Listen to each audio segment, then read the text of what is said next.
नाज़रीन अस्सलाम वालेकुम। अली बुखारी और कानून और रात दोनों आपकी खिदमत में हाजिर। हर मंडे की शाम की तरह 1 फरवरी 2016 को अपना प्रोग्राम का आगाज़ करते हैं। सबसे पहले इस हफ्ते की अपॉइंटमेंट्स कहाँ पर होंगी? मैनचेस्टर में इंशाल्लाह थर्सडे को मुलाकात होगी लोगों से। हमेशा की तरह अगर आप मिलना चाहते हैं तो अपना इंटरेस्ट आप बुक करा सकते हैं, अपनी अपॉइंटमेंट बुक करा सकते हैं और इंशाल्लाह थर्सडे को मैनचेस्टर में लोगों से मुलाकात होगी। अब चलते हैं कुछ अपडेट्स की तरफ। क्या ख़बरें हैं, क्या नई चीज़ है, कुछ उसके बारे में बात कर लें। आज 1 फरवरी है 2016 और इसका मतलब ये है कि आज से राइट टू रेंट चेक्स शुरू हो जाएंगे।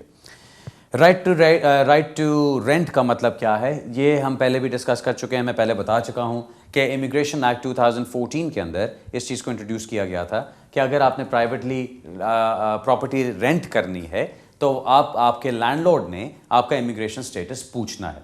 इमिग्रेशन एक्ट के तहत अगर लैंडलॉर्ड आपका इमिग्रेशन स्टेटस नहीं देखता और आप इमिग्रेशन स्टेटस आपका ठीक नहीं है और आप प्रॉपर्टी रेंट कर रहे हैं तो आपके लैंडलॉर्ड को 3,000 पाउंड तक का जुर्माना किया जा सकता है। ये चीज़ आज से अब शुरू हो गई है, यानी ये कानून अब लागू हो गया है। इसके ऊपर अभी इमिग्रेशन बिल 2015 चल रहा है जो अभी तक एक्ट की शक्ल में सामने आया नहीं है, लेकिन जैसे ही वो एक्ट की शक्ल में सामने आएगा उसमें जो एक्सपेक्टेड चीज़ है वो ये है कि वहाँ पे एक क्रिमिनल ऑफेंस भी बना दिया जाएगा जो कि काफ़ी नुकसानदेह रहेगा जो सब लोग इसके लिए इसमें इन्वॉल्व हैं। इसका ये तो खैर बात मेरा ख्याल है कहने की है भी नहीं और इतनी ऑब्वियस बात है कि बहुत एक बेदर्दी की तरह का कानून है। अगर आप इसको देखें कि जो इमिग्रेंट्स यहाँ पर हैं जो बेचारे वैसे बहुत स्ट्रगल कर रहे हैं इमिग्रेशन स्टेटस की वजह से, काम वो नहीं कर सकते, ड्राइवर्स लाइसेंसेस उनके कैंसिल किए जा रहे हैं, अब वो जिस घर में रह रहे हैं उस घर से उनको निकाला भी जा सकता है ये कह के कि आपका इमिग्रेशन स्टेटस नहीं है। मकसद क्या है इस कानून का? मकसद सिर्फ और सिर्फ यही है कि इतना डिफ़िकल्ट बना दिया जाए, इतना मुश्किल कर दिया जाए इलीगल इमिग्रेंट्स का इस मुल्क में रहना कि वो खुद ही छोड़ के चले जाएं। अब इसके ऊपर क्या कानूनी तौर पे कोई प्रोटेक्शन आपको अवेलेबल है? अभी तक ऐसी कोई प्रोटेक्शन नज़र नहीं आ रही।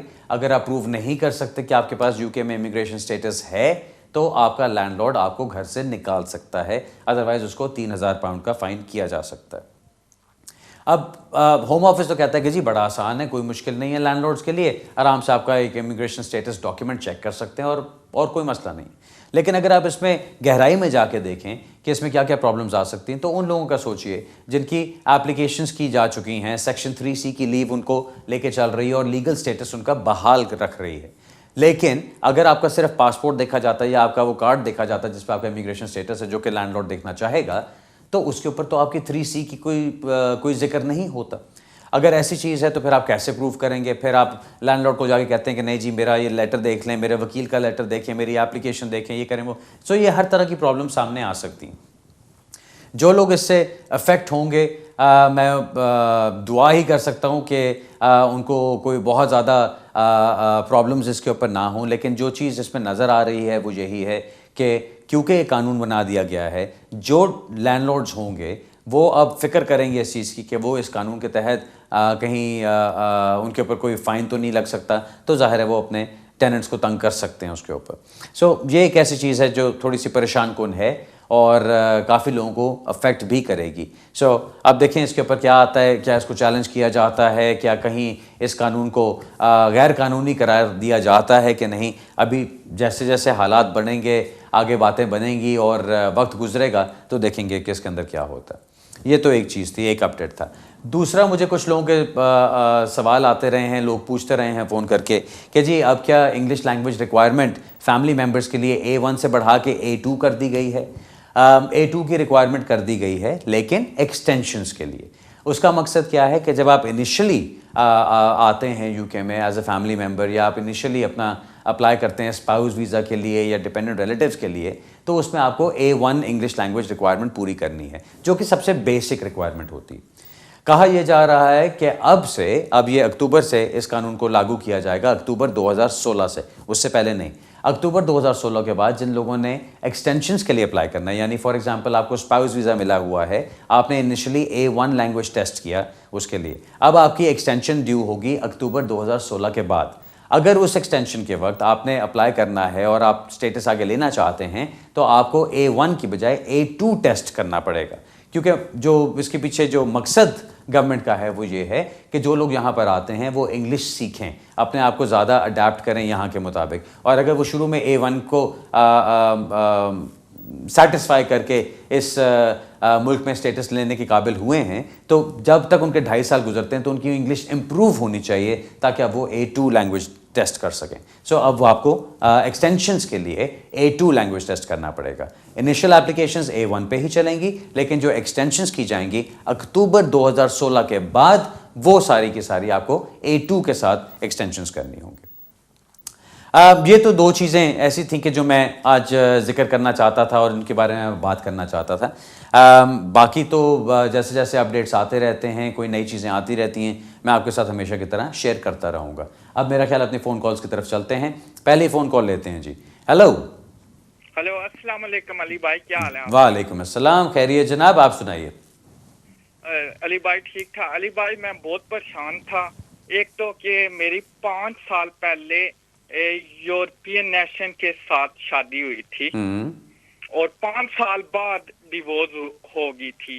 और मेरी वाइफ ने जो ट्रीटी एक्सरसाइज यानी कि वो उसने पूरे किए थे, उसके मैंने जो अपनी P60 अपनी वाइफ की भेजी है, वो तकरीबन उसने 4 ईयर और 6-7 महीने का टैक्स पे किया था।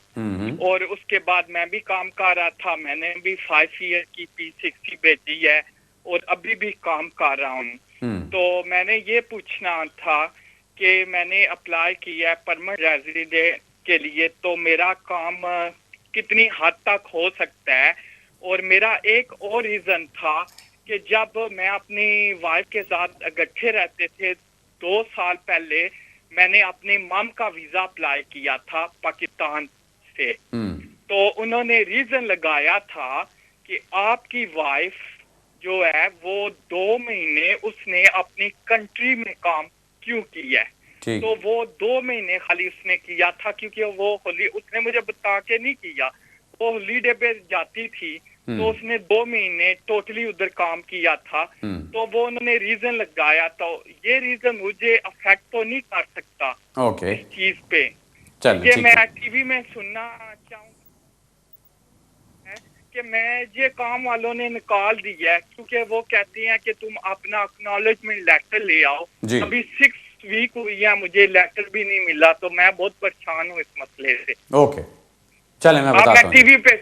टीवी पे सुनूंगा जी, बिल्कुल, आप सुनिए, मैं जवाब दे रहा हूँ जी। नंबर 1, जब आप बात करते हैं परमानेंट रेजिडेंस की EEA नेशनल से शादी करने के बाद, तो आपको पूरे 5 साल का ब्लॉक दिखाना है। वो 5 साल के ब्लॉक में आपने ये दिखाना है कि पूरे 5 साल वो यहाँ पे अपने ट्रीटी राइट्स एक्सरसाइज करती रही हैं, इस पूरे 5 साल आपकी शादी बरकरार रही है, इस पूरे 5 साल आप लोग इकट्ठे रहते रहे हैं एज हस्बैंड एंड वाइफ, और उस बेसिस पे अब आपको परमानेंट रेजिडेंस मिलना चाहिए। अब आपका मसला ये है, आपके 2 मसले हैं। एक, आपने बताया कि आपकी वाइफ जो काम कर रही थी वो उन्होंने 4 साल और कोई 6-7 महीने काम किया, सो उनका वो बाकी जो 5-6 महीने का गैप है वो एक आपके लिए मुश्किल पैदा कर सकता है। दूसरी बात ये कि आपने बताया कि अब आपकी डिवोर्स भी हो चुकी है। सो अगर आपकी डिवोर्स हो चुकी है, जो शादी की डेट से लेके डिवोर्स की डेट तक अगर आपके पूरे 5 साल बन जाते हैं और उसमें आप थ्रू आउट आपकी वाइफ दिखा सकें कि वो काम करती रही हैं, जो कि आप नहीं दिखा सक रहे, लेकिन आप भी काम करते रहे हैं, वो आप दिखा सकते हैं, इसमें थोड़ी सी आपको टेक्निकल डिफ़िकल्टी आ सकती है। मैं सिर्फ अभी यही कहूँगा कि आप एप्लीकेशन कर चुके हुए हैं, अब आप उसका इंतज़ार कीजिए कि आपको जवाब क्या आता है। जब आपको जवाब आता है, उसमें जो पॉइंट्स उठाए जाते हैं उसके मुताबिक फिर आप अपना डिफेंस तैयार कीजिएगा, क्योंकि अब तो आप आगे और कुछ नहीं कर सकते। अब तो जो करना था वो कर चुके हैं। जो आपके फैक्ट्स हैं, जो आपके P60s कहते हैं, वो तो अब आप चेंज नहीं कर सकते। सो अब यही है कि आप अपना जवाब आने दीजिए। अगर तो आपको उन्होंने बीच में थ्रू कर दिया तो फिर तो अल्हम्दुलिल्लाह कोई मसला नहीं है, लेकिन अगर वो थ्रू नहीं होता तो फिर आपको ये देखना है कि आपके रिफ्यूज़ल लेटर में पॉइंट्स हैं क्या, किन पॉइंट्स को किस तरह से एड्रेस किया जा सकता है, फिर कोई रास्ता देखा जा सकता है कि निकलता है कि नहीं। दूसरी बात आपने पूछी कि आपने मदर का वीज़ा अप्लाई किया था, जिसके अंदर उन्होंने ये कहा कि ये 2 महीने कहीं और भी काम करती रही हैं। सो वो चीज़ आपको एक और प्रॉब्लम डाल सकती है, क्योंकि अगर केस वर्कर आपकी फाइल खोलता है और उसमें देखता है कि जी आपसे कनेक्टेड और क्या क्या एप्लीकेशंस की गई हैं, और एक एप्लीकेशन का रिफ्यूज़ल लेटर ये कहता है कि उनकी इन्वेस्टिगेशन के मुताबिक आपकी वाइफ ने 2 महीने कहीं और काम किया है, तो वो ये कह सकते हैं कि आपकी ट्रीटी राइट्स एक्सरसाइज करने में ब्रेक आ गई। अगर वो ब्रेक आ जाती है बीच में, तो उसका मतलब ये हुआ कि आपका वो जो 5 साल वाला पीरियड है वो नए सिरे से दोबारा शुरू होता है। सो अल्लाह ना करे कि ऐसी वो चीज़ निकालें और इस चीज़ के ऊपर वो आपको रिफ्यूज़ करें, लेकिन अगर ये पॉइंट भी निकलता है तो फिर अगेन जिस मैंने कहा कि रिफ्यूज़ल लेटर के अंदर जो वो बातें कहेंगे उसको रिफ्यूज़ल लेटर को देख के फिर देखना है कि उसकी अपील को कैसे करना है, बिकॉज अपील का राइट तो आपको मिलना चाहिए इसके अंदर, क्योंकि आपके यूरोपियन रेगुलेशंस के अंदर एप्लीकेशन की गई है। सो अगर आपको वो रिफ्यूज़ करते हैं, अपना रिफ्यूज़ल लेटर या तो किसी और वकील को दिखाइएगा या मुझे दिखाइएगा। अगर मुझे दिखाते हैं, मैं देख के आपको बता सकूँगा कि इसको हम किस तरह से जवाब दे सकते हैं, अगर हम जवाब दे सकते हैं तो। अगर नहीं हो सकता, मैं तब भी आपको साफ बता दूंगा कि इसके अंदर आपका कोई चांस बनेगा या नहीं बनेगा। Alright sir, best of luck जी। नाज़रीन, अब पहली ब्रेक का वक्त हो रहा है, ब्रेक से वापस आते हैं, अपने सवाल जवाब का सिलसिला जारी रखते हैं, थोड़ी सी देर में दोबारा मिलते हैं।